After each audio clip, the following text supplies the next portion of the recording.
नमस्कार, मैं निशा साल्वी। आप सभी ने हमारे देश में होने वाले संचारी रोगों के बारे में सुना होगा। इन संचारी रोगों की श्रेणी में हम बात करें तो आता है हैजा, तपेदिक, HIV। बहुत सारी ऐसी बीमारियां हैं जो एक दूसरे के संपर्क में आने से होती है। लेकिन आज का जो हमारे चर्चा का विषय है वो है रोगों की दूसरी श्रेणी, यानी कि गैर संचारी रोग। तो आज हम जो पढ़ने वाले हैं वो है गैर संचारी रोग, उनके प्रकार व लक्षण क्या क्या होते हैं। तो आइए देखते हैं गैर संचारी रोग क्या है। गैर संचारी रोग ऐसे रोगों की श्रेणी में आते हैं जो कि एक दूसरे के संपर्क से नहीं फैलते हैं, यानी कि ये कैसे हैं, नॉन कम्युनिकेबल डिजीज के रूप में जाने जाते हैं। गैर संचारी रोग NCD का मीन्स यहाँ पर क्या है, N यानी नॉन, C यानी communicable, D stand for disease. समय के साथ धीरे धीरे चुपचाप विकसित होते हैं। जैसा कि हमने बात करी, बहुत ही धीरे धीरे ये हमारे शरीर को अपने जकड़ में ले लेते हैं। गैर संचारी रोग कई परिहार्य व अपरिहार्य कारकों के कारण हो सकते हैं, मतलब इनके फैलने के कई परिहार्य कारक हो सकते हैं, कई अपरिहार्य कारक हो सकते हैं। जैसे कि हम बात करें आनुवांशिक या फिर वंशानुगत, यानी कि आनुवांशिक और वंशानुगत की बात करें जो पीढ़ी दर पीढ़ी आए। जैसे कि मधुमेह रोग आपकी, यदि जैसे कि कभी आपने किसी चिकित्सक से परामर्श किया हो तो वो आपसे पूछते हैं, है ना, जैसे कि जो गर्भवती महिला होती है उनसे पूछा जाता है क्या आपके घर में किसी को भी मधुमेह रहा है। ऐसा क्यों पूछते हैं? क्योंकि ये गैर संचारी रोग कैसे हो सकते हैं, आनुवांशिक या फिर वंशानुगत हो सकते हैं। आई बात समझ में? आयु के साथ, आयु जो है एक बहुत ही अच्छा कारक है। क्यों? जैसे जैसे हमारी आयु बढ़ती है वैसे वैसे गैर संचारी रोगों का भी चांसेस बढ़ जाता है। यहाँ तक क्लियर? अब आगे देखें अपन। गैर संचारी रोग निम्नलिखित कारकों के मेल से होता है। आनुवांशिक या वंशानुगत, जो गैर संचारी रोग आपके माता पिता, दादा दादी को होते हैं वो आपको भी हो सकते हैं। यही क्या है, आनुवांशिक कारक है, यानी कि पीढ़ी से चले आ रहे हैं। हो सकता है दादाजी को ये रोग हो तो भी आपकी पीढ़ी में ये रोग होने के पूरी संभावनाएं हो जाती है। इसीलिए गैर संचारी जो रोग है उसके कारकों में वंशानुगत को भी सम्मिलित किया गया है। शारीरिक, किसी व्यक्ति के अंगों के आंतरिक कार्य प्रणाली में पैदा होने वाली खराबियों से भी गैर संचारी रोग होते हैं। अब ये कैसे, देखिए, जैसे मान लीजिए कि कभी कोई ड्राइविंग कर रहा हो और उसका एक्सीडेंट हो जाए। एक्सीडेंट की वजह से उसकी जो चोट आई है वो इंटरनली आई हो। इंटरनली यानी कि मान लीजिए कि उसकी किडनी फेलियर हो गई, मान लीजिए कि जो इसका वृक्क है उसने कार्य करना बंद कर दिया, तो जो यूरिया हमारी बॉडी में बन रहा था, है ना, जो निष्कासित होना चाहिए एक ऑप्टिमम रेंज में, वो नहीं हो पा रहा है। तो यानी कि हम कहना क्या चाह रहे हैं इस उदाहरण के लिए, इस उदाहरण के मतलब उदाहरण से हम आपको ये समझाना चाह रहे हैं कि ये जो रोग हैं बच्चों, ये हमारी शारीरिक अंगों में कुछ खराबी आने से भी हो सकते हैं। ठीक है। अब पर्यावरणीय या पर्यावरण से संबंधित हो बीमारियां जो है, पर्यावरण से भी आपने कई बार सुना होगा अपने गुरुजनों से, अपने अध्यापकों से, अपने बड़ों से, अपने पड़ोसियों से कि भाई पेड़ मत काटो, या फिर इतना धुआं क्यों कर रखा है, कचरा क्यों इकट्ठा कर रखा है ना। तो बहुत सारे प्रदूषण कारक भी हमारे स्वास्थ्य को इनडायरेक्टली रूप से, डायरेक्टली रूप से, यानी प्रत्यक्ष और अप्रत्यक्ष रूप से हमें क्या करते हैं, बीमार करते हैं। तो बीमारी के पर्यावरण से संबंधित यानी बाह्य कारकों में जो शामिल है, जैसे वायु की गुणवत्ता, यदि हम हमारे वातावरण को प्रदूषित करेंगे तो वायु प्रदूषण भी बढ़ेगा। हम श्वास लेंगे तो बीमारियां भी बढ़ेंगी, श्वसन संबंधी, फेफड़ों से संबंधित, और फेफड़ों से संबंधित बीमारियां किस में आती है, गैर संचारी रोग में आती है। घर या बाहर तंबाकू पीने वालों द्वारा उड़ाए जाने वाले धुएं के संपर्क में आना, आपने टीवी में कई बार ऐड देखा होगा, है ना, वो ऐड में क्या बोला गया है कि कोई स्मोक कर रहा होता है और पास वाले पर्सन को, जो कि स्मोक नहीं करता, धूम्रपान नहीं करता, उसको क्या होती है खांसी आने लगती है, उसको श्वास लेने में कठिनाई होने लगती है। तो बच्चों, जो व्यक्ति धूम्रपान कर रहा है उसको तो कैंसर होने के चांसेस बढ़ेंगे, फेफड़ों से संबंधित रोग होने की संभावना बढ़ेगी, लेकिन 50% संभावना किसको बढ़ेगी? उस पास में खड़े रहने वाले व्यक्ति को भी कैंसर होने के, या फिर फेफड़ों से संबंधित होने से, या फिर श्वसन से संबंधित रोगों की संभावनाएं उस व्यक्ति को भी 50% बढ़ेगी। तो यानी कि ये ही नहीं है, कभी कभी हमारे बड़े हमको एक एग्जाम्पल नहीं देते कि ज़रूरी नहीं है कि एक्सीडेंट आपकी खुद की गलती से हो, कभी कभी सामने वाला भी सही तरीके से गाड़ी ना चलाए, वाहन ना चलाए, तो भी एक्सीडेंट हो सकता है। इसी तरीके से गैर संचारी रोग ज़रूरी नहीं है कि आपके दुर्व्यसन से ही हो, कभी कभी हमारी जीवन शैली अच्छी होती है, किंतु हमारे आसपास का वातावरण, हमारा पर्यावरण, हमारे आसपास के जो लोग हैं जो हमारे पर्यावरण को प्रदूषित करते हैं, उनसे भी हमें गैर संचारी रोग हो जाते हैं। तो भोजन जल में रसायन की मिलावट, आपको पता है आजकल तो फूड के अंदर कितनी ज़्यादा जो है मिलावट आई गई है। कभी आपने सुना होगा, न्यूज़ में आपने सुना होगा, कभी गेहूं में मिलावट, कभी चावल में मिलावट, कभी तेल में मिलावट, कभी चीनी में मिलावट। मतलब हमें ऐसा लगता है कि आज का जो पोषण है वो मिलावट का ही रह गया है। तो इस वजह से भी हमें क्या होते हैं, गैर संचारी रोगों का सामना करना पड़ता है।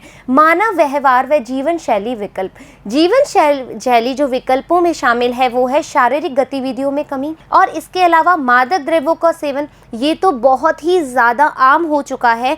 किशोरावस्था में जो बच्चे पर एक दुष्प्रभाव का भी एक प्रेशर होता है, मतलब हम कह सकते हैं कि एक शत्रु के समान, या फिर हम कहते हैं दुष्ट रूपी जो हमारे दोस्त होते हैं, जो हमें इस दुर्व्यसन में धकेलने का प्रयास करते हैं, वो कभी भी आपके दोस्त नहीं होते हैं, वो आपके मुख्य दुश्मन होते हैं। तो कभी भी बच्चों ये ध्यान रखें आप कि कभी भी ऐसी चीज़ें आपके पास हो रही हो और आपको कोई इस चीज़ के लिए मतलब प्रभावित करें आपको, या फिर आपको हम कहें कि फोर्स करें इसके लिए कि आप ये दुर्व्यसन को अपनाएं, एक बार करके तो देखो अच्छा लगेगा, तो ये चीज़ें कभी ना अपनाएं। ये आपके जीवन के लिए, ये आपके सक्सेस के लिए ही खराब है। समझ में आया? और भोजन से संबंधित अस्वास्थ्यकर आदतें आदि, हम टाइम पे खाना नहीं खाते क्योंकि आजकल की लाइफ हमारी इतनी ज़्यादा बिजी है। हम कहते हैं कि नहीं, हम ब्रेकफास्ट बाद में कर लेंगे, हम खाना एक साथ ही खा लेंगे, या हमने आज खाना नहीं भी खाया तो चलेगा, क्योंकि हमारा जो जीवनचर्या है, जो हमारी दिनचर्या है, वो कैसी है, बहुत ज़्यादा व्यस्त होती जा रही है। आज हम पढ़ाई में इतने ज़्यादा बिजी हो गए हैं, तो हमें नहीं पता रहता हमें कब सोना है, हमें कब खाना है, हमें कब नहाना है, कब व्यायाम करना है, वी डोंट नो। तो इससे भी क्या हो रहा है, हमें हमारे शरीर पर दुष्प्रभाव हो रहे हैं, हमारे शरीर पे बीमारियां लग रही है। अब देखें, आप इधर देख रहे हैं एक चार्ट बना हुआ है, इसके अंदर संचारी रोग प्रेषित होने के माध्यम, यानी कि जो कम्युनिकेबल डिजीज़ हैं, यानी कि जो एक दूसरे के संपर्क में आने से होने वाली बीमारियां हैं, उनमें हम किस किस को ऐड करते हैं। जैसे वायु, आपने देखा होगा, जैसे कोरोना, आप बहुत ही ज़्यादा मतलब प्रभावित करने वाला संचारी रोग हुआ है ये अभी कुछ 2 सालों में। तो यहाँ पर जैसे ही हमने छींका तो वो वायु में उसका ड्रॉपलेट मिल गया और एक पर्सन से दूसरे, इसीलिए तो कह रहे हैं कि भाई 2 गज है ज़रूरी। कोरोना से यदि आपको दूरी रखनी है तो इंसानों में भी 2 गज की दूरी रखनी पड़ेगी, क्योंकि वायु इसका माध्यम हो सकता है ना। प्रदूषित जल व खान पीन, आप गंदा भोजन खाते हैं तो हैजा अपन को हो जाता है ना। प्रत्यक्ष और अप्रत्यक्ष संपर्क, यानी कि मान लीजिए कि आपके साथ में अभी कोई पर्सन है, उसको डिजीज़ है, आप नहीं जानते हैं, और लेकिन आपका जो जीवन शैली बहुत अच्छा है, तो आपको वो डिजीज़ नहीं लगी, लेकिन हो सकता है आपके साथ वाले पर्सन को लग जाए और इसकी वजह से वो उसके परिवार को लग जाए। तो प्रत्यक्ष और अप्रत्यक्ष रूप से आपको क्या हो सकते हैं, संचारी रोग हो सकते हैं। वस्तु, अब मान लीजिए मैंने ये छुआ और इससे पहले जिसने भी इसको टच किया उस पर्सन को कोई ऐसी मतलब कम्युनिकेबल डिजीज़ से संचारी रोग था और इसको मैंने टच कर लिया, जैसे कोरोना का पेशेंट ही मान लीजिए आप, है ना। तो मैंने टच कर लिया, इसको मैंने सैनिटाइज नहीं करा, तो डेफिनेटली चांसेस बढ़ेंगे कि मुझे भी कोरोना हो सकता है। आई बात समझ में? यौन संपर्क ये एक बहुत ही सेंसिटिव मुद्दा है कि यौन संपर्क से जो बीमारियां होती हैं, जिसमें HIV आता है, सेक्सुअल ट्रांसमिटेड डिजीज़, जिसमें बहुत सारी डिजीज़ ऐसी आती है, गोनोरिया आ गई जैसे, तो ये सारी जो बीमारियां होती है वो किसके द्वारा होती है? यौन संपर्क के द्वारा। तो ये एक श्रेणी है रोगों की जिसको हम कहते हैं संचारी रोग। और दूसरी श्रेणी जिसके बारे में आज हम बात कर रहे हैं वो है गैर संचारी रोग। इसके अंदर आता है आनुवांशिकता, जैसे कि मैंने बताया किसी को आपके परिवार में कैंसर है या फिर आपके डायबिटीज़ है, मधुमेह है, तो चांसेस रहेंगे कि वो आपकी किसी भी पीढ़ी में जाकर के उत्पन्न या हो सकती है। ठीक है। फिर पर्यावरणीय कारण जैसे प्रदूषित हवा व निष्क्रिय धूम्रपान, जीवन शैली विकल्प जैसे खान पीन या व्यायाम, जैसा कि हम बात कर चुके हैं, और हमारी एज उम्र के साथ भी बीमारियां लग जाती हैं। अब अपन बात करें संचारी रोग के प्रकार। अभी गैर संचारी रोग होते क्या हैं इस बारे में हमने चर्चा कर ली है। अब हम बात करने जा रहे हैं कि गैर संचारी रोग के प्रकार कैसे होते हैं, क्या क्या टाइप्स हो सकते हैं। तो यहाँ 4 प्रमुख गैर संचारी रोग हैं, मतलब होते तो बहुत सारे हैं बट जो हमने यहाँ पर आपको बताया है वो 4 हैं। कौन कौन से हैं? हृदय व रक्त वाहिकाओं के रोग यानी कि cardiovascular disease, CVD, C stand for cardio, V यानी vascular, D stand for disease, cardiovascular disease.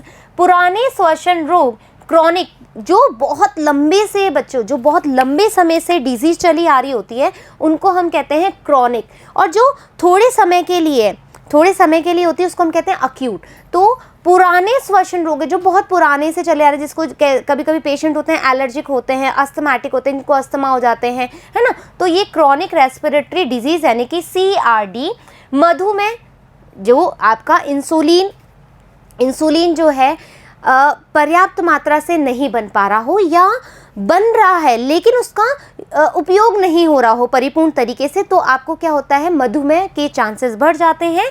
Cancer यानी कि कोशिकाओं में लगातार जो अनियंत्रित वृद्धि होती है उसको कैसे कहते हैं? हम कैंसर कहते हैं। यानी कि एक कोशिका है, एक सेल है ना, एक कोशिका है और वो लगातार ग्रोथ करती जा रही है। डिफरेंट ये देखिए इतनी सारी, मतलब नियंत्रण नहीं है इस पर कोई भी, तो ये जो एक गांठ का रूप ले लेगी और ये क्या बना देगी? कैंसर बना देगी। तो CVD हृदय रक्तवाही प्रणाली से संबंधित समस्याएं हैं जिस कारण हृदयघात, आघात आदि हो सकते हैं। पुराने श्वसन रोग यानी कि जो हमारे क्रोनिक रेस्पिरेटरी डिजीजेज हैं की समस्याएं फेफड़ों या श्वसन प्रणाली से जुड़ी हुई है। नेचुरल सी बात है कि श्वसन से संबंधित बीमारी की हमने नाक से श्वसन किया, फिर वो ट्रैकिया से आते हुए हमारे फेफड़ों यानी कि लंग्स को प्रभावित करेगा डेफिनेटली। अभी कोरोना क्या है, एक एग्जाम्पल है इसका, लेकिन वो कैसी है? कम्युनिकेबल डिजीज है। और अपन बात किसकी कर रहे हैं? गैर संचारी रोग की बात कर रहे हैं। इसीलिए हमने यहाँ पर क्या बोला है, देखो पुराने श्वसन रोग, ये चीज़ मैंने यहाँ पर इसलिए करी क्योंकि बच्चे कंफ्यूज ना हो कि संचारी रोग अलग बात है जो कि एक दूसरे के संपर्क में आने से फैले, गैर संचारी रोग क्या है? जो एक दूसरे के संपर्क में आने से नहीं फैल रहे बल्कि हमारे जीवन शैली की वजह से, हमारे पर्यावरणीय कारकों में हम यदि उनको प्रदूषित करते हैं उसकी वजह से ये जो फैले बीमारी वो क्या कहलाते हैं, या फिर वंशानुगत तरीके से फैले, वो होती है गैर संचारी रोग।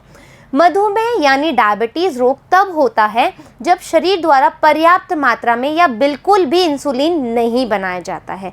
आपका जो अग्नाशय होता है उसमें हमारी लैंगरहैंस द्वीप समूह कोशिकाएं होती है, अल्फा बीटा सेल्स, उसके अंदर हमारी इंसुलिन बनती है। यदि इंसुलिन पर्याप्त मात्रा में ना बने तो मैम मधुमेह क्यों हुआ?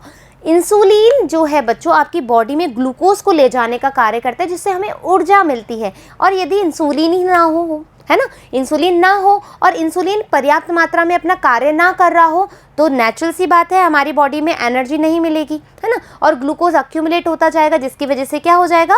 मधुमेह रोग हो जाएगा। शरीर में कोशिकाओं की असामान्य वृद्धि, यानी कि अभी मैंने क्या बोला कि बिल्कुल भी नियंत्रित नहीं है, असामान्य वृद्धि हो रही है जो मतलब अचानक से के कारण कैंसर रोग होता है जो दूसरे अंगों में भी फैल सकता है। और हमें कई बार तो ये भी नहीं पता लगता है कि हमारे बॉडी में पहले से ही कैंसर हो रखा है और उसके लक्षण बहुत देर में, देखो बच्चों गैर संचारी रोग के लक्षण जो है इमीडिएटली नहीं आते हैं, उनमें बहुत लंबा समय भी लग जाता है जिसको हम पहचान नहीं पाते हैं। फिर हम बात करते हैं प्रमुख गैर संचारी रोग कौन कौन से हैं। तो हृदय व रक्त वाहिनियों से होने वाले रोग यानी कि कार्डियोवैस्कुलर डिजीज, पुराने श्वसन रोग यानी कि क्रॉनिक रेस्पिरेटरी डिजीज, फिर हम बात करें मधुमेह, बहुमूत्र रोग, ये मेलिटस, डायबिटीज मेलिटस जिसमें हमने बोला इंसुलिन जो है पर्याप्त मात्रा में नहीं बनना, कैंसर, अनियंत्रित जो वृद्धि हो रही हो, मोटापा, मोटापा भी क्या होता है देखो बच्चों, आयु के साथ साथ या फिर हमारे गलत खान पीन से, जैसे हम ज़्यादा जंक फूड खाएं, बर्गर खा रहे हैं, पिज़्ज़ा खा रहे हैं, तो हमारे पास क्या होता है, फैट जम जाता है ना, फैट टिश्यूज़ बहुत ज़्यादा हो जाते हैं, बॉडी में फैट जम जाता है और हम क्या करते हैं, मोटे हो जाते हैं। तो ये भी एक तरह की बीमारी ही है। गांठियाँ, आर्थराइटिस, गांठियाँ में क्या होता है, आपकी जो जॉइंट्स होते हैं ये अकड़ जाते हैं, उंगलियां अकड़ जाती है, आप चलने में असक्षम हो जाते हैं, उसको हम क्या कहते हैं, आर्थराइटिस। तो ये सारी जो बीमारियां मैंने बताई है ये किसके अंदर आती है, गैर संचारी रोगों की श्रेणी में आती है। अब हम बात करें गैर संचारी रोगों के लक्षण क्या है। अभी हमने गैर संचारी रोग का पता लगाया, फिर उसके प्रकारों के बारे में बताया। अब अपन क्या पढ़ेंगे, इसके क्या क्या सिम्टम्स हो सकते हैं, क्या क्या लक्षण हो सकते हैं। तो एनसीडी के लक्षणों को पेशेवर निदान के रूप में नहीं माना जाता है। सीवीडी के लक्षणों को छाती में दर्द होने से लेकर मितली होने तक, मतलब फेफड़ों से संबंधित रोग है, या फिर कार्डियोवैस्कुलर डिजीज, सीवीडी यानी कि कार्डियोवैस्कुलर डिजीज, तो यहाँ पर हमें जो लेफ्ट साइड है, हार्ट जहाँ पर रहता है वहाँ पर दर्द होना या फिर जी घबराना, ये सभी क्या होते हैं, इसी के लक्षण में आते हैं। सीआरडी के लक्षणों में सांस लेने में, सीआरडी यानी कि क्रॉनिक रेस्पिरेटरी डिजीज, इसमें क्या हो रहा है, श्वास लेने में, श्वसन करने में हमें कठिनाई हो रही है, हम बाधा उत्पन्न हो जाती है, हम प्रॉपर तरीके से सांस नहीं ले पाते हैं, तो ये क्या आता है, सीआरडी के लक्षणों में आता है। मधुमेह के लक्षणों में अत्यधिक वजन घटने से लेकर के गांठों के उभार तक की श्रेणी में रखा जाता है। गैर संचारी रोगों के विभिन्न कारण हैं, परिहार्य या अपरिहार्य कारक इसमें शामिल होते हैं। अब अपन देखेंगे कि क्या क्या इसके मतलब लक्षण हो सकते हैं। हृदय व रक्त वाहिकाओं के रोगों के बारे में बात करें, कार्डियोवैस्कुलर की डिजीज़ के बारे में हम बात करें, तो देखो बच्चों, चंचलता महसूस होना या फिर हमारी छाती में दर्द होना, श्वास लेने में कठिनाई होना, या फिर मितली या उल्टी आने का आभास होना, या फिर ठंड में पसीना आना, मतलब हमारा जी घबराना, इसको हम आम शब्दों में कहें, बहुत ज़्यादा जी घबराता है, हमारे हार्ट में पेन होने लगता है और हमें अजीब सा फीलिंग आती है, हम बैलेंस नहीं कर पाते हैं कि हम कर क्या रहे हैं। और इसके अलावा भी हमारे पास सिम्टम्स हैं। पुराने श्वसन रोग जो हैं, श्वसन से संबंधित रोगों के बारे में लक्षणों के बारे में बात करें तो देखो, बहुत ज़्यादा हमें थकान होना, श्वास लेने में तकलीफ़ होना, इसके अलावा गंभीर खांसी, जो बहुत ज़्यादा, मतलब आपको कई पेशेंट्स को आपने देखा होगा कि बहुत समय तक उनको खांसी आती है, और ऐसे नहीं आती है कि रेगुलर टाइप से आए, कभी कभी खांसी आ रही है या फिर वो श्वास लेने में कठिनाई महसूस कर रहे हैं, तो इस तरीके क्या होते हैं लक्षण, पुराने श्वसन वाले बीमारियों के ये लक्षण होते हैं। या फिर लगातार छींकें आना। इसके अलावा भारी से मध्यम वजनी सामान ले जाने में असमर्थता, यानी कि हम कोई भी, जैसे आप चढ़ते हो, जैसे सीढ़ियाँ चढ़ी आपने या फिर भारी सामान लिया और आपको बहुत ज़्यादा थकावट हो रही क्योंकि आपकी सांस फूल जाती है ना, जैसे कुछ दूर तक चले और सीढ़ियाँ चढ़ने में आपको प्रॉब्लम आ रही हो, छाती में दर्द आ रहा हो, भूख न लगना, ये भी हमारे किसके लक्षण हैं, पुराने श्वसन से संबंधित लक्षण हैं। अब है डायबिटीज़ के लक्षण देखेंगे हम। थकान होना, ज़्यादा पेशाब आना, ज़्यादा भूख और प्यास लगना, दृष्टि में परिवर्तन आना, वज़न कम होना, ये सब किसके रीज़न है, डायबिटीज़ के, मधुमेह के रीज़न है। इसके अलावा भी हम बोले हाइपोग्लाइसीमिया, है ना, यानी कि इंसुलिन वाला, जिसमें हम बोले पसीना आ रहा है, चिंता हो रही है, भ्रम हमें महसूस होते हैं, है ना, हम मतलब हम कॉन्शियस माइंड में नहीं आ पाते हमारे। इसके अलावा दिल की धड़कनें तेज होना, कमज़ोरी या थकान आना, बेहोशी छाना, ये सभी रीज़न है। कैंसर की हम बात करें तो बच्चों, गांठों का उभार आना, है ना, क्यों, क्योंकि गांठें बन जाती है कैंसर में, क्योंकि क्या हो रहा है, अनियंत्रित वृद्धि हो रही है कोशिकाओं के अंदर। मुंह, होठ व जीभ में ऐसे घाव, जैसे कई बार आपने देखा होगा छाले ऐसे होते हैं जो लंबे समय तक ठीक नहीं हो रहे और उसमें पस पड़ जाती है, ब्लड निकलने लगता है, तो ये छाले नॉर्मल नहीं हैं, ये घाव वाले, इसलिए आपको डॉक्टर को दिखाना चाहिए, ठीक है। इसके अलावा खांसी, पेशाब और मलद्वार के माध्यम से खून आना भी इसका एक लक्षण है। लगातार अपच होना, खाने का जो है डाइजेस्ट नहीं होना, हमें खाना खा रहे हैं और वॉमिट हो रही है या फिर हम लूज मोशन जा रहे हैं। इसके अलावा लगातार खांसी होना, अचानक वजन कम हो जाना भी कैंसर के लक्षण हैं। गैर संचारी रोगों के क्या क्या कारण हो सकते हैं? आनुवंशिकता, शारीरिक, पर्यावरणीय और जीवन शैली विकल्प, जिसके बारे में हम अच्छे से बात कर चुके हैं। पर्यावरणीय एवं जीवन शैली विकल्प से संबंधित जो एनसीडी कारक निवारण योग्य है सही आदतों के साथ यदि हम स्वस्थ जीवन जीते हैं, ठीक है, यदि हमारी आदतें सही हो तो क्या होगा? स्वस्थ जीवन आएगा, है ना, सही बात। तो इससे क्या हो सकता है? हम इन बीमारियों की, यानी कि जो नॉन कम्युनिकेबल डिजीज़ है, एनसीडी है, उनसे हम बच सकते हैं। तो हमें क्या करना है? देखो, तंबाकू का इस्तेमाल, तंबाकू का सेवन, तंबाकू का इस्तेमाल नहीं करना है, ठीक है, हमें इनसे बचना है बच्चों, ये दुर्व्यसन है। हमें इन चीज़ों से अवेयर रहना है, जागरूक रहना है, लोगों को भी जागरूक करना है, अपने परिवारजनों को जागरूक करना है कि ये स्वास्थ्य के लिए सही नहीं है। क्यों नहीं है आप जान चुके हैं। तो तंबाकू का सेवन करने वाले लोगों में ही नहीं बल्कि तंबाकू के धुएं के संपर्क में, जैसे कि जो लोग तंबाकू को क्लीन करते हैं, आपने देखा है हाथ में करते हैं, कुछ पैकेट्स में करते हैं, तो उसमें से एक वाइट कलर का धुआं निकलता है। और वो यदि आपके पास में कोई पर्सन जिसको बिल्कुल भी पसंद नहीं है तंबाकू, उसको क्या होने लगेगी? खांसी आने लगेगी या श्वसन लेने में कठिनाई होने लगेगी। तो ऐसा नहीं है कि जो दुर्व्यसन कर रहा है वो तो है ही, मतलब उसमें तो बीमारियां होने के चांसेस हैं, लेकिन साथ के साथ आप भी यदि उसके साथ में हो तो आपको भी पूरे चांसेस बढ़ जाएंगे, है ना। तो ये नहीं होता कि भाई आप तंबाकू खा रहे हो या नहीं खा रहे हो तो आपको रोग ना हो, यदि आप उसके संपर्क में हो तो भी रोग हो जाएगा। तो तंबाकू का सेवन करने वाले लोगों में नहीं बल्कि तंबाकू के धुएं के संपर्क में आने वाले लोगों को भी अस्थमा जैसे श्वास संबंधी समस्याएं उत्पन्न होने की ज़्यादा आशंकाएं हो जाती है। कम उम्र के धूम्रपान करने से व्यक्ति की शारीरिक व ज्ञान संबंधी विकास बाधित हो जाती है। क्यों? क्योंकि तंबाकू हमारे माइंड पे, हमारे फेफड़ों पे असर डालता है।